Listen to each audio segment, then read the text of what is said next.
Hello बच्चों, let's read this question. The question says, which of the following step of translation does not consume a high energy phosphate bond? तो इस question पूछा गया है कि कौन सा जो स्टेप होता है ट्रांसलेशन का वो कंज्यूम नहीं करता है हाई एनर्जी जो है फॉस्फेट बॉन्ड को। तो पहला दे रखा है पेप्टाइडल ट्रांसफरेंस रिएक्शन, दूसरा है amino acyl tRNA binding to A site, third है ट्रांसलोकेशन एंड लास्ट है अमीनो एसिड एक्टिवेशन। तो ये देखते हैं इस क्वेश्चन का आंसर क्या होगा। सबसे पहले जो है इस क्वेश्चन में हम बात करते हैं कि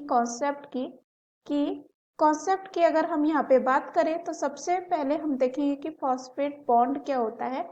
फॉस्फेट बॉन्ड की अगर हम यहाँ पे बात करें तो ये जो है अक्सर इसको रेफर किया जाता है to as high energy phosphate bond. ये जो है केमिकल बॉन्ड होता है। क्या होता है? ये एक केमिकल जो है बॉन्ड होता है बिटवीन, किसके बीच में होता है? Between phosphate group. जो फॉस्फेट ग्रुप होता है, फॉस्फेट ग्रुप होता है उसके बीच में ये होता है। उसके बाद ये जो है बात करें जैसे कि एटीपी एडिनोसिन ट्राइफॉस्फेट, तो यहाँ पे जो है क्या होता है 2 फॉस्फेट कह सकते हैं एडीपी में होता है एडिनोसिन डाइफॉस्फेट, और यहाँ पे कितना होगा ट्राइफॉस्फेट। तो यहाँ इनके बीच में कौन सी बॉन्ड बनेगी? फॉस्फेट बॉन्ड बनेगी। और जो ये बॉन्ड होते हैं बहुत ज्यादा क्रूशियल होते हैं for storing and transferring energy. किसके लिए? यहाँ पे स्टोर करने के लिए, ट्रांसफर करने के लिए एनर्जी इन बायोलॉजिकल सिस्टम। अब यहाँ पे जब फॉस्फेट ग्रुप जो है क्लिप्ड ऑफ होता है फ्रॉम एटीपी तो यहाँ पे एनर्जी रिलीज होती है। क्या होती है? एनर्जी जो है रिलीज होती है। अब यहाँ पे एटीपी का या कह सकते हैं फॉस्फेट बॉन्ड यहाँ पे जो कंज्यूम नहीं करता, तो देखते हैं पहला दे रखा है यहाँ पे पेप्टाइडल ट्रांसफरेंस रिएक्शन। तो पहला ऑप्शन की अगर हम यहाँ पे बात करें तो इसमें क्या होता है? ए ऑप्शन में ये स्टेप जो है इन्वॉल्व होता है ट्रांसफर ऑफ ग्रोइंग पेप्टाइड। जो ग्रोइंग पेप्टाइड होता है, ग्रोइंग पेप्टाइड जो होता है या कह सकते हैं ग्रोइंग पॉलीपेप्टाइड होता है chain from tRNA in the P site to the tRNA in the A site. कहाँ से कहाँ जाएगा? ये यहाँ पे from tRNA in the P site to the tRNA in the A site. इस टाइम क्या होता है? ये फॉर्म करता है न्यू पेप्टाइड बॉन्ड, और ये रिएक्शन जो है कैटेलाइज होती है एक एंजाइम होता है जिसका नाम होता है राइबोसोमल, जिसका नाम होता है राइबोसोमल पेप्टाइडल ट्रांसफरेज। और यहाँ पे जो ये एंजाइम होता है इसको जरूरत नहीं होती है एटीपी की, या कह सकते हैं हाइड्रोलिसिस ऑफ एटीपी का जो है डायरेक्टली यहाँ यूज नहीं किया जाता है।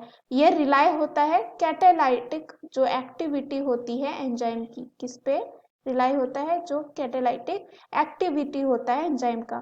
तो यहाँ पे ये इस क्वेश्चन का आंसर हो जाएगा, क्योंकि हमें पूछा गया है कि does not consume high energy phosphate bond, तो ये जो प्रोसेस होती है ये नहीं करती। दूसरा दे रखा है amino acyl tRNA binding to A site. तो अगर यहाँ पे हम बात करें दूसरे ऑप्शन की यानी कि बी की, तो ये क्या होता है? जो अमीनो एसाइल टीआरएनए मॉलिक्यूल होता है वो चार्ज्ड होता है अमीनो एसिड से। किससे होता है? अमीनो एसिड से होता है थ्रू अमीनो एसाइल। जो एंजाइम है उसका नाम होता है अमीनो एसाइल टीआरएनए सिंथेटेज। इसका नाम होता है सिंथेटेज एंजाइम। और ये जो प्रोसेस होती है इसमें रिक्वायर होता है एटीपी यानी कि एडिनोसिन ट्राइफॉस्फेट की, जो हाइड्रोलाइज्ड हो जाती है यहाँ पे एएमपी में यानी कि एडिनोसिन मोनोफॉस्फेट में। साथ ही साथ यहाँ पे पायरोफॉस्फेट आएगा, जिसे हम कुछ इस तरह से लिख सकते हैं पायरोफॉस्फेट।